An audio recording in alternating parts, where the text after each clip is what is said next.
Entonces, el tema es algo que no nos lleve al abismo. Y en ese sentido creo que la meditación, estas enseñanzas filosóficas, que no, el Advaita es un poco lo que personalmente me atrapó, me sedujo, me fue más accesible, pero hay otras también, ¿no? Hay otras también. Desde el yoga, el vipassana, el budismo, un cristianismo místico, un islamismo, ¿no? Sufí. O sea, hay muchas corrientes que llevan, que no van hacia ese abismo. Lo que pasa es que tampoco puedes experimentarlas a todas. No puedes ser budista y sufí místico cristiano, pues te defines por una y bueno, te entusiasmas con esa y avanzas. Y creo que eso es un poco lo que me pasó, ¿no? Entonces yo creo que sí, que no voy a cambiar todo esto. No, no, claramente creo que no voy a cambiar. Apenas si voy a poder producir un descubrimiento en mí mismo. Y yo creo que ese descubrimiento en mí mismo es el mayor atractivo, es el mayor beneficio, es la mayor compensación que se puede tener. Todos vivimos una vida buscando bienestar, felicidad, ¿no? Gratificaciones, pero así como las intenciones van hacia ese abismo, las satisfacciones van hacia una permanente frustración. Y es lo que le pasa a la mayor cantidad de personas. Tienen esto y quieren lo siguiente. Tienen lo siguiente y quieren lo siguiente. Y así, entonces es un camino de nunca acabar, ¿no? Y eso está compensado y sabido, ¿no? En el mundo de la dualidad, el deseo no es el camino adecuado. No es el camino adecuado. Ni el esfuerzo por satisfacer el deseo, menos todavía. Entonces, hay algo que sorprende, hay algo que es increíble. La ausencia de deseo, que esa es la experiencia madre, la experiencia realmente transformadora. Y a veces limitándolo ahí es más complejo, pero empezar por esa simpleza de descubrir la ausencia de deseo ya es un paso increíble, increíble. ¿Cuánto tiempo se puede vivir sin un deseo? Y hablo de los deseos mínimos, mínimos, mínimos. Y hay que ser muy consciente y descubrirlos, ¿eh? Porque cada deseo tiene su forma de manifestarse. Una cosa es decir, quiero ser feliz, sí, perfecto, un deseo hasta medio absurdo, ¿no? Pero bueno, planteable. Ojalá fuera sano, también, un buen deseo. Ojalá fuera una persona pacífica, sí, un buen deseo.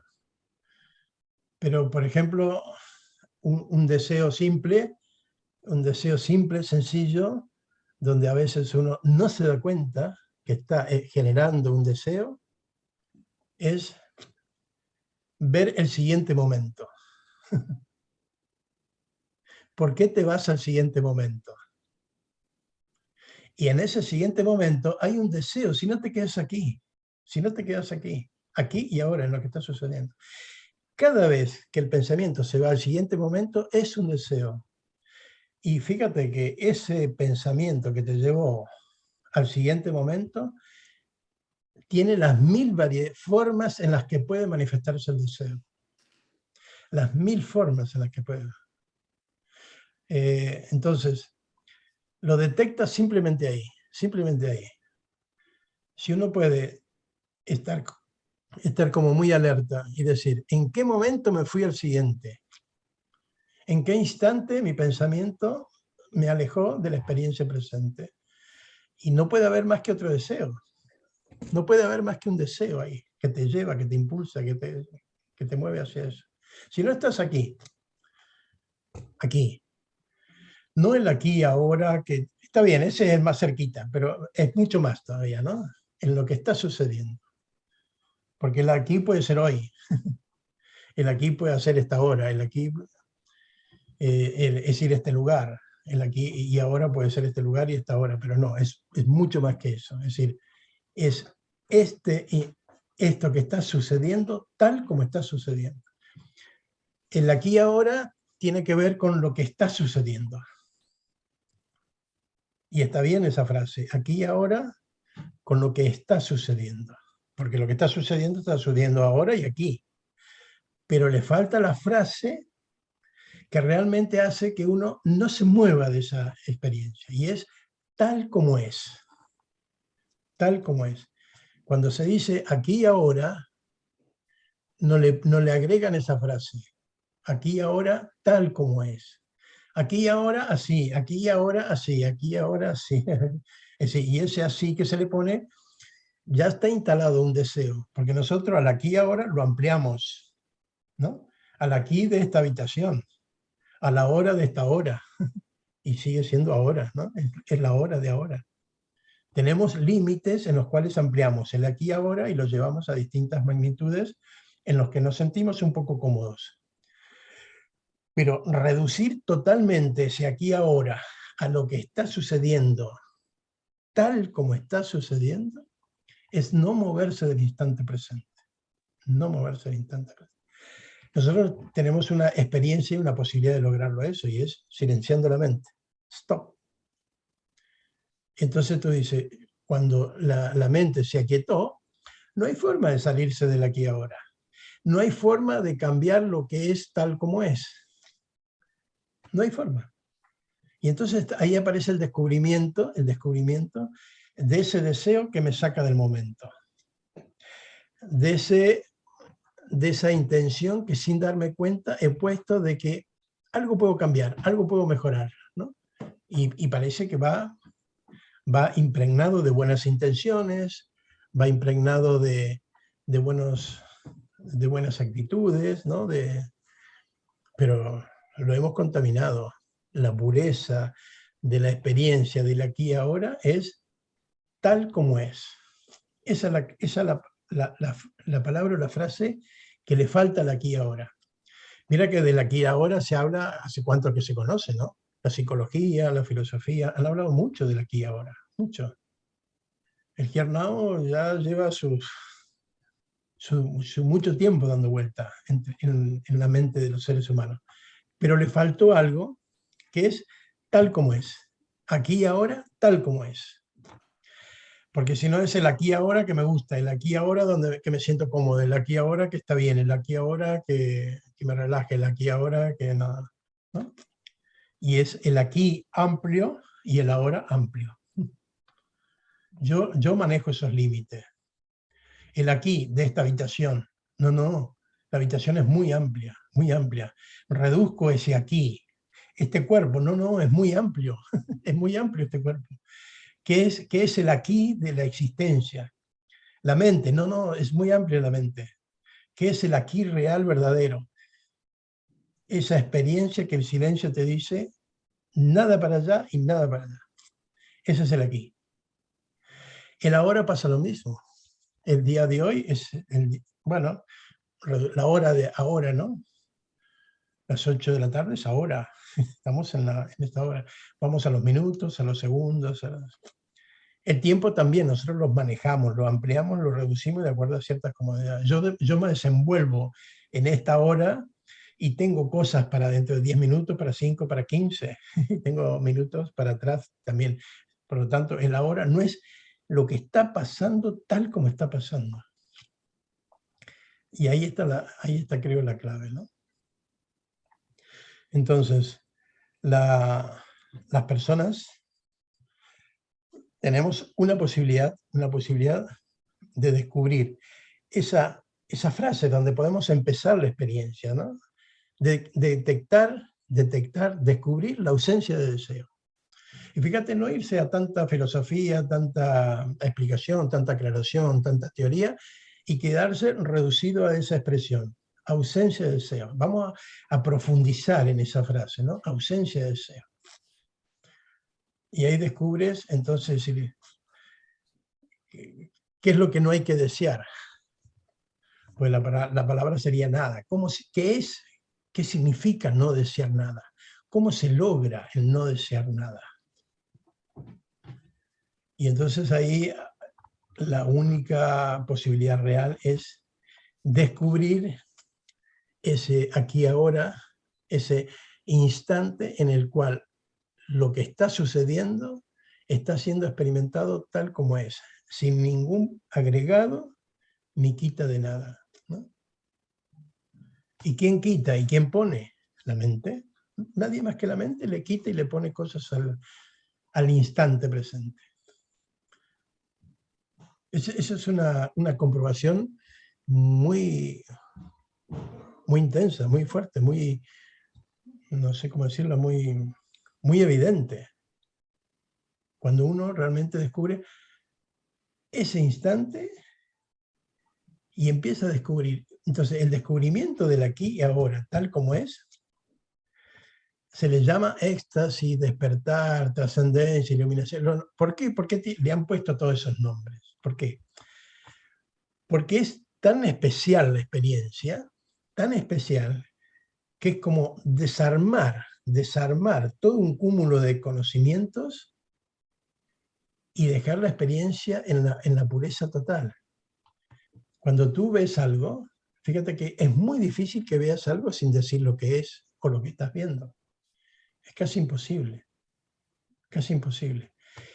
El pensamiento atrapa la experiencia, atrapa la percepción, solo por una cuestión de hábitos. Yo veo algo y ya digo lo que veo. Y aunque pareciera que no hago más que decir lo que veo, que uno dice, bueno, he descubierto el pensamiento se ha detenido, el pensamiento no ha continuado, en concepto, en opinión, en juicio, en acción, en emoción, no, bien, le corté la historia a ese pensamiento, pero me perdí lo que era eso que le dio nombre a ese pensamiento, o que ese pensamiento le dio nombre, me lo perdí. Llegó, a ver, tú has visto un flash, ¿no? Una cámara de foto, ¿no? Un flash. Bien. Cuando la cámara hace ¡pluc! Tú ves, ese instante lo ves. Haz esa prueba a la noche, ¿no? A la noche, o en un ambiente un poco más oscuro, y tú vas a ver que todo se ilumina con ese flash.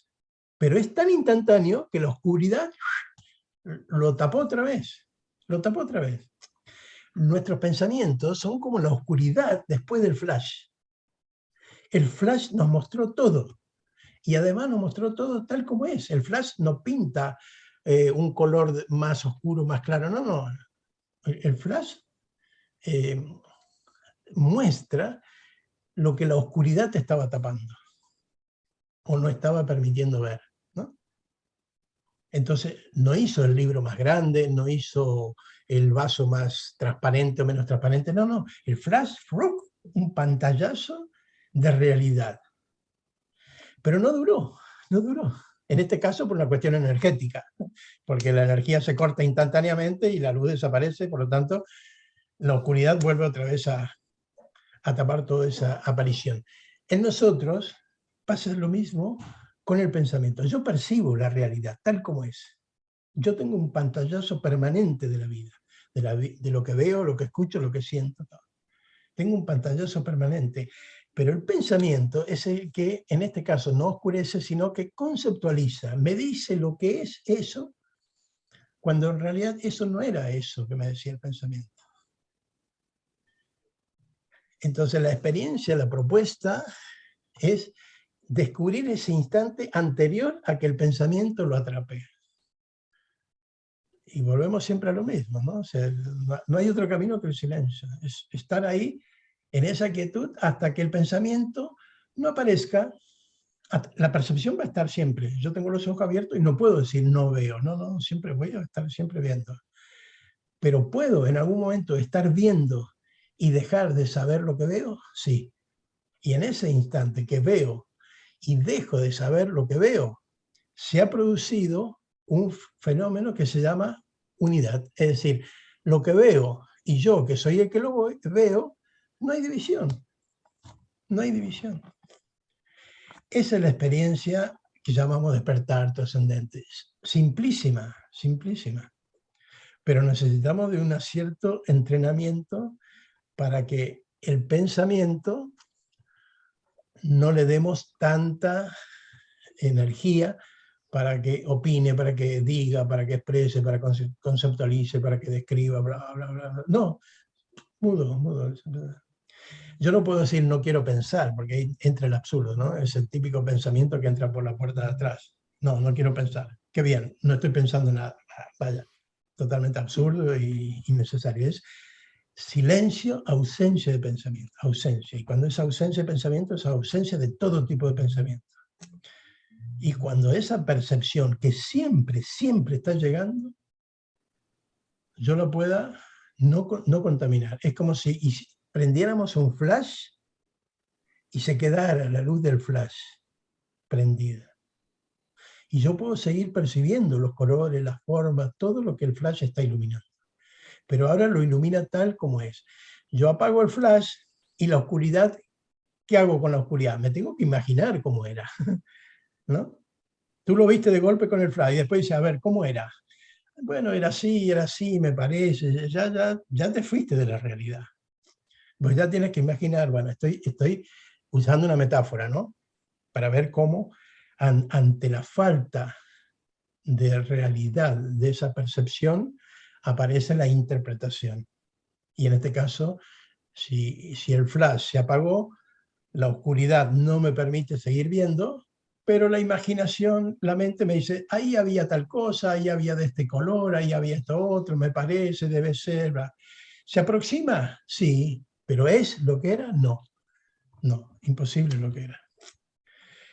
El flash tiene un efecto, estoy hablando del flash de la luz, ¿no? De una cámara, lo que sea, no es selectivo a los colores, a las formas, no ilumina esto, aquello, más acá, no, flash y todo tuvo, por una cuestión de distancia, claro, el que está más lejos menos, el que está más cerca más, pero el flash iluminó todo por igual, no tiene selectividad, no tiene ninguna cualidad que pueda modificar esa realidad. A nosotros nos pasa lo mismo con la percepción. Nosotros no tenemos ni a nivel de los órganos visuales, auditivos, sensitivos, a nivel corporal, ninguna capacidad de modificar la percepción. Es la interpretación la que la modifica. Incluso hay experiencias visuales que, por ejemplo, no sé si alguna vez has visto discos, ¿no? Que giran muy rápido y tú dejas de ver los rayos, ¿no? Como una, no sé, una bicicleta. Tú vas y dices, yo ya no veo los rayos, por ahí hay rayos. La velocidad hace que pase tan rápido por el mismo lugar que yo ya no veo la diferencia. Y entonces, si no, yo no veo la diferencia, pareciera que no hay rayos.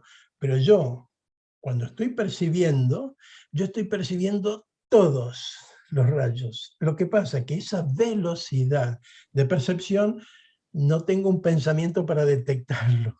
Mi mente es lentísima para nombrar cada uno de los rayos que pasaron en, no sé, en un segundo en cada giro de la rueda. No hay pensamiento posible para leer. Sin embargo, ponemos un aparato que lo lentifique y vemos, o ponemos un detector, que son los instrumentos que hacen que podamos ver cosas mucho más ampliadas o mucho más reducidas. La tecnología hace eso, ¿no? Un telescopio, un microscopio, cosa que nuestro ojo no puede percibirlo, pero no significa que no exista ahí. Nuestro ojo va a ver lo que va a ver. No le hace falta al ojo ver la intimidad de la célula. Ni siquiera le hace falta ver la célula. Ve, no sé, la mano. Ve la mano. Pero yo pongo un microscopio y empiezo a ver cosas increíbles, ¿no? En la mano, células, poros, pelitos. Y si el microscopio es muchísimo mayor, quizás pueda llegar a detectar, no sé, estructuras químicas dentro de esos tejidos. Pero vuelvo a decir, la percepción no altera, es como el flash. Un flash, utilizando la misma metáfora, ilumina esto, ¿no? Pero si yo saco aquí afuera el flash a la ventana a la noche, no va a iluminar la ventana enfrente, no llega, no tiene potencia esa luz para llegar. El de la ventana enfrente ve el flash, sí, pero yo no ilumino la pared, no ilumino la pared, porque en el trayecto se pierde la energía y no alcanza. Sin embargo, a medio metro lo ilumino con total nitidez. Eso es lo que nos pasa a nosotros con la vista. Entonces, volviendo a la experiencia, ¿podemos detectar la ausencia de pensamientos? Esa es la pregunta clave. La ausencia la ausencia de deseos.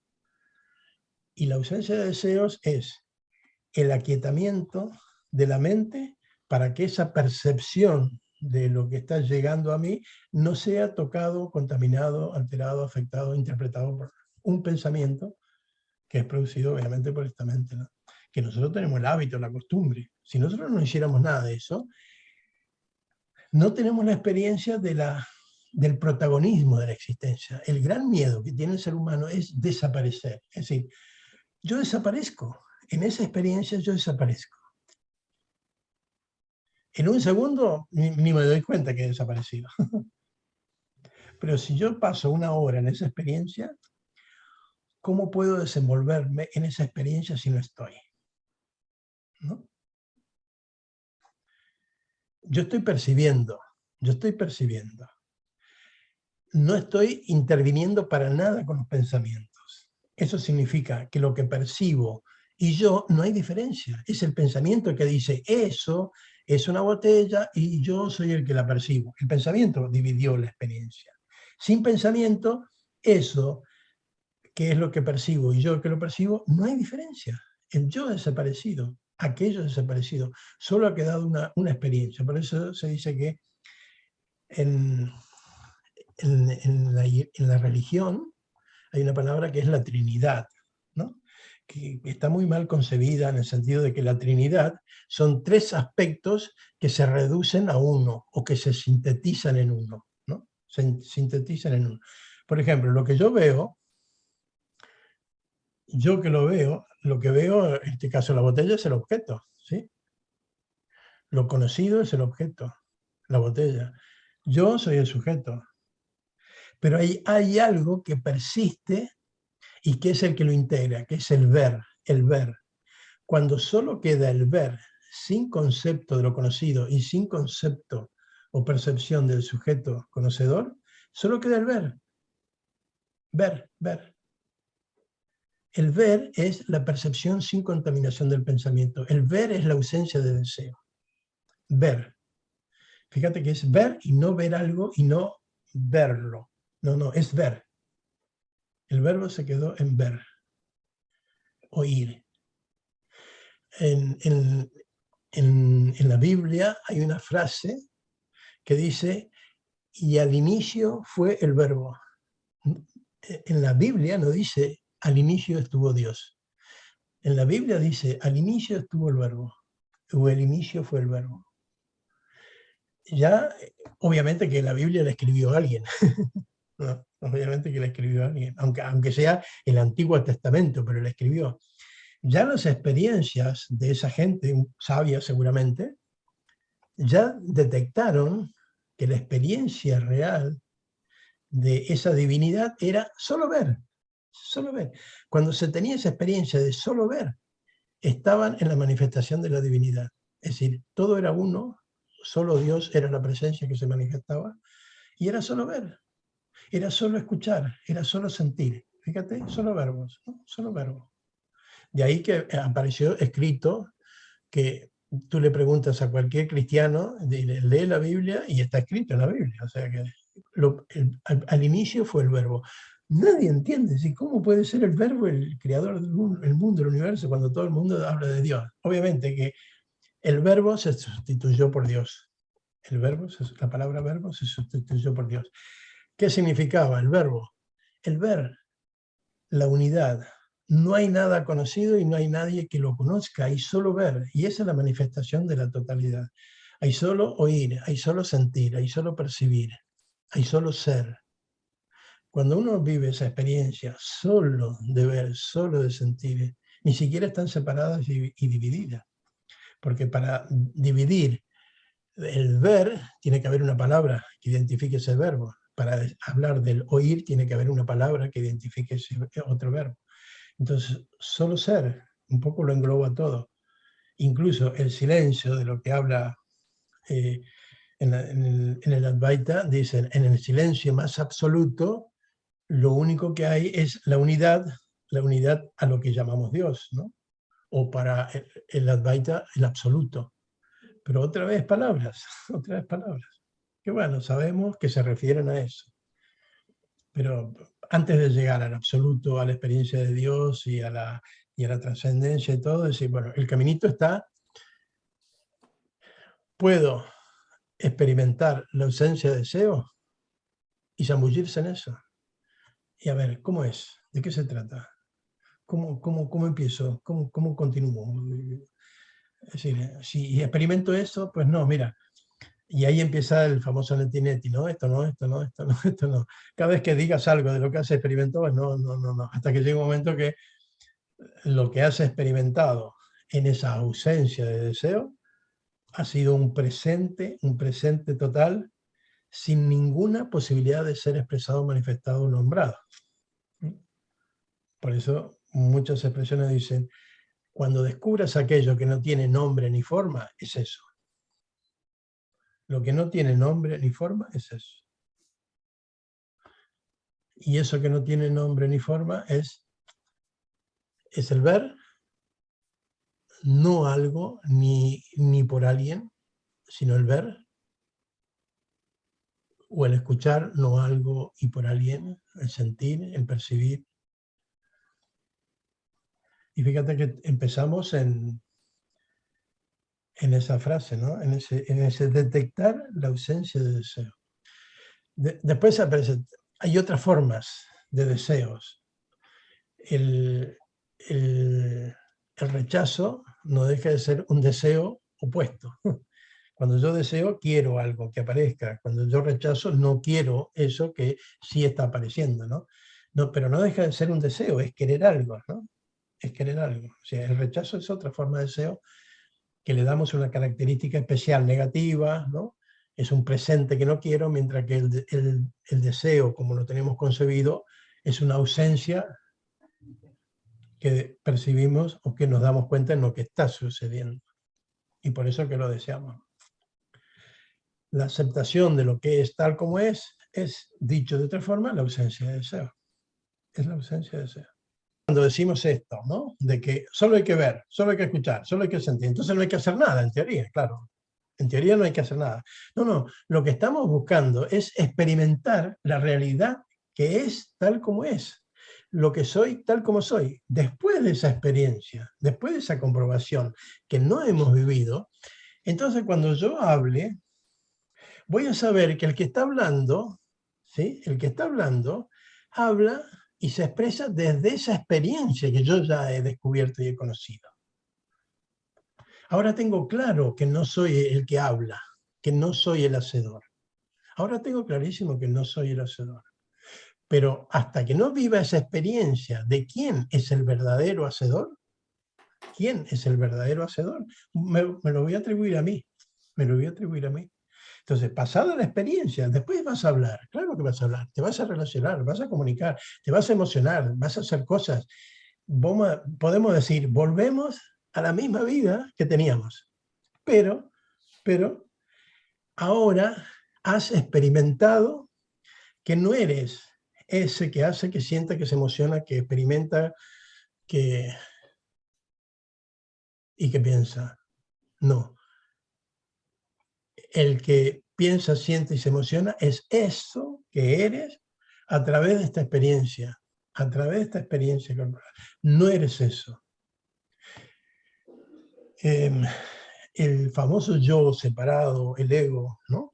Que nosotros nos creemos, es muy fuerte porque se ha construido sin tener la experiencia suficiente o haber permanecido en esa experiencia que tenían, por ejemplo, los niños. Los niños vivían esa experiencia presente y después fueron construyendo su ego con la educación, con las costumbres, las tradiciones, la rutina, los hábitos, pero se separaron tanto, que esa separación hizo que produjo un olvido total, un olvido total.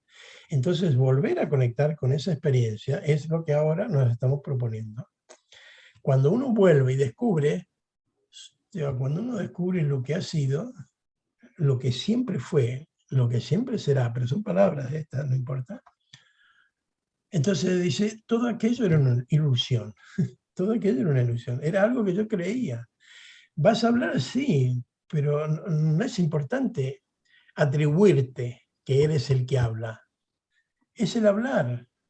Y incluso cuando tú le quitas esa connotación de yo emocional, condicionado, deseoso, temeroso, inseguro y todas las características que tiene el yo, verás que esa acción va a estar mucho más adecuada, conveniente, porque está libre de todas esas características de ese yo.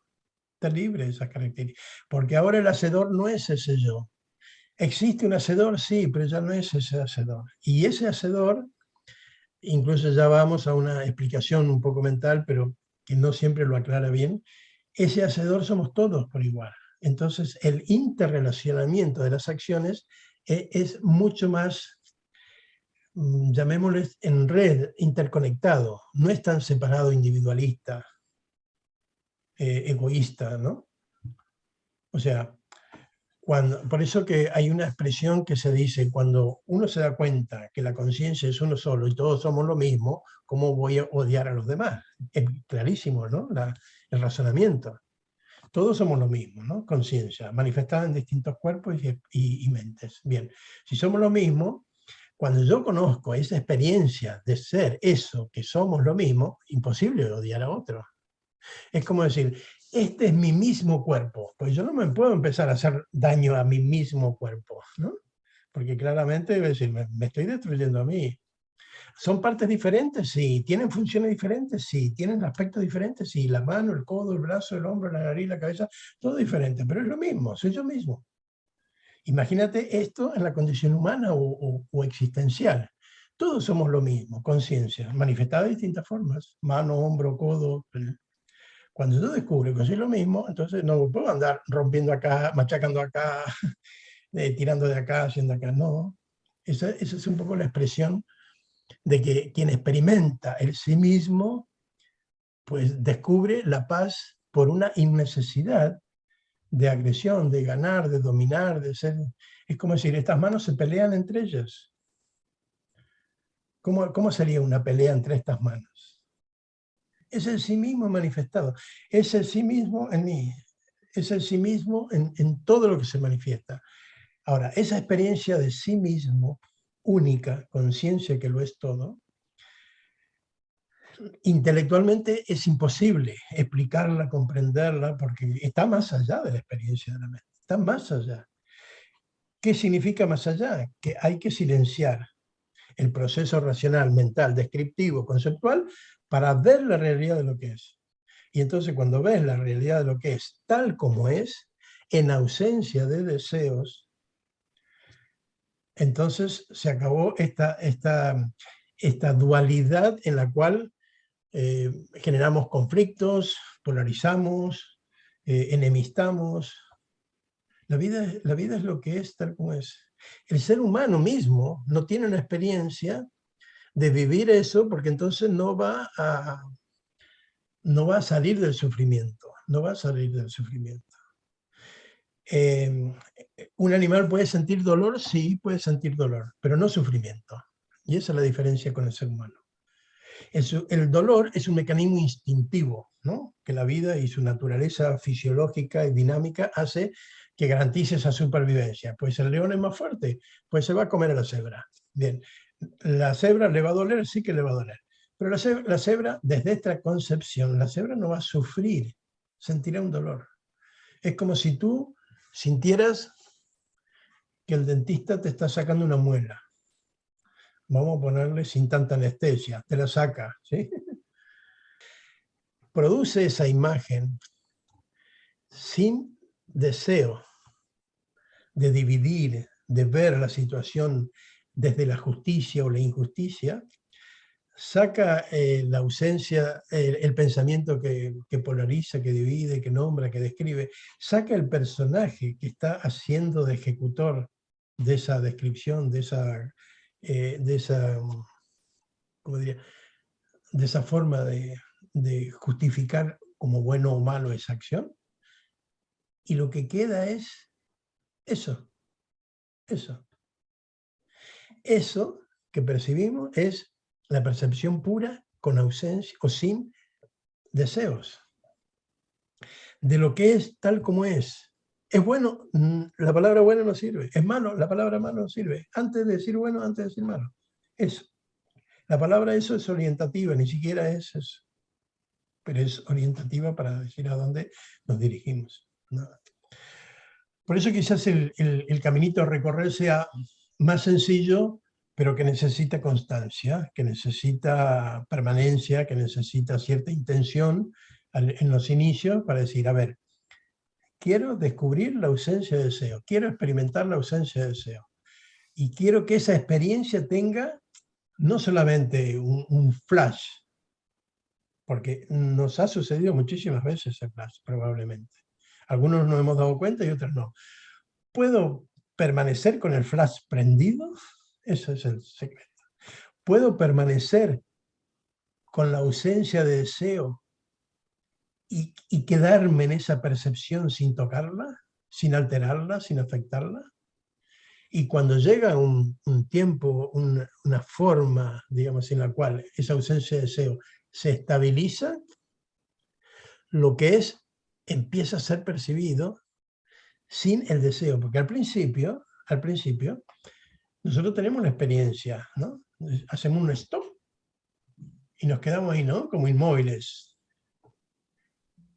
Pero hay un pensamiento atrás, agazapado, ¿no? Esperando el permiso para decir lo que es. ¿Sí? Entonces, esa experiencia no está en paz. Esa experiencia está contenida por ese pensamiento que está ahí agazapado esperando a ver cuándo me dejan decir lo que es. Cuándo me dejan, no sé, hacerle ver que sé, que conozco, que sé de qué se trata. ¿Por qué me sacan del partido? ¿No? ¿Por qué me sacan del partido? No, no. Cuando llega un momento que la experiencia no tiene ese yo en forma de pensamiento agazapado queriendo decir lo que es, cuando no hay ninguna atracción por cambiarla, cuando no hay ningún deseo, porque fíjate que ese pensamiento queriendo decir es un deseo simulado de seguir siendo el protagonista de lo que está sucediendo. Un deseo disimulado, ¿eh? Pero está ahí, está ahí. Y por eso que rápidamente tenemos la experiencia y se nos escapa, y se nos escapa. Claro, y aparece lo demás, y en esto tenemos súper habilidad, ¿no? Para hacer, decir, pensar, somos maestros en esto. Pero volvemos a la experiencia, stop. Y parece un esfuerzo, un sacrificio, estoy contenido, ¿no? No, no, el stop es un relajarse, el stop es un... No al principio, ¿eh? Por eso digo, al principio pasan todas estas cosas. Pero cuando llega un momento que el stop es natural, es espontáneo, ni siquiera lo produces. De pronto te descubres que el stop ha sucedido, que ni siquiera has sido tú el que lo has provocado. ¿Por qué? Porque el stop es en el momento que ya no hay deseos, y la ausencia de deseo es el stop natural. Si todavía no hay un stop natural, provoca el stop. Si todavía el stop tiene agazapado al yo esperando ahí para poder decir algo, pues insiste, insiste hasta que lo aburras, hasta que se frustre, hasta que ya diga, bueno, abandono, y entonces el stop se queda ahí, ¿no? En un silencio, en una quietud. Para vivir ahí, no, no, no. Es para tener una experiencia intensamente evidente, intensamente evidente. A eso es lo que se llama éxtasis. Eso es el despertar, ese es el darse cuenta, eso es el... Bien, ¿y después qué hacemos? Pues muchas veces se vuelve atrás, incluso con la experiencia importante, evidente. Muchas personas vuelven atrás. La otra es continuar, hacer que la mayor parte del tiempo tenga esa percepción, hasta que desarrolle la nueva habilidad de permanecer en esa percepción de lo que es tal como es, y además generar una acción, un pensamiento, una sensación, una participación, una descripción, un concepto, una opinión, un diálogo, una charla, una acción, lo que sea. No desaparece, porque descubro que eso que es tal como es, no desaparece. Es la base, la esencia de todo lo que es. Por lo tanto, no puede desaparecer. Es decir, si corro las nubes, es decir, no puedo tener miedo después, ¿no? De que el cielo desaparezca. El cielo va a estar siempre ahí, con nube o sin nube. Si nunca lo vi, porque siempre vi nube, voy a tener que sospechar, dudar o imaginar que está ahí. Cuando he separado las nubes, hostia, ahí está. Y las nubes se vuelven a juntar, ¿no? El flash. O el pensamiento que dice algo. Las nubes se separan en el cielo. Hasta que llega un momento que en vez de estar de este lado de las nubes, en la tierra, estoy del otro lado de las nubes. Y cuando quiero, me es mucho más fácil percibir que las nubes no me interfieren la visión del cielo, porque yo estoy más allá. Si yo estoy acá, las nubes me van a volver a tapar. Si yo estoy en la tierra, por decir alguna, ¿no?, imagen física, en cualquier momento se va a nublar. En cualquier momento se va a nublar.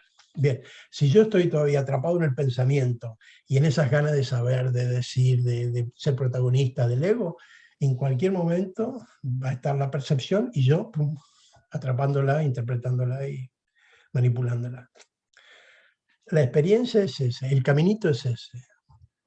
El stop, permanecer ahí, descubrir esa ausencia de deseo, permanecer en esa ausencia de deseo, volver las veces que sea necesario a esa ausencia de deseo, cuando ya tenga cierta habilidad, cierta destreza, y ver que no interfiere en todo lo que yo puedo hacer y ser, solo que ahora descubro que no soy el protagonista de esa acción, de ese pensamiento, de ese deseo.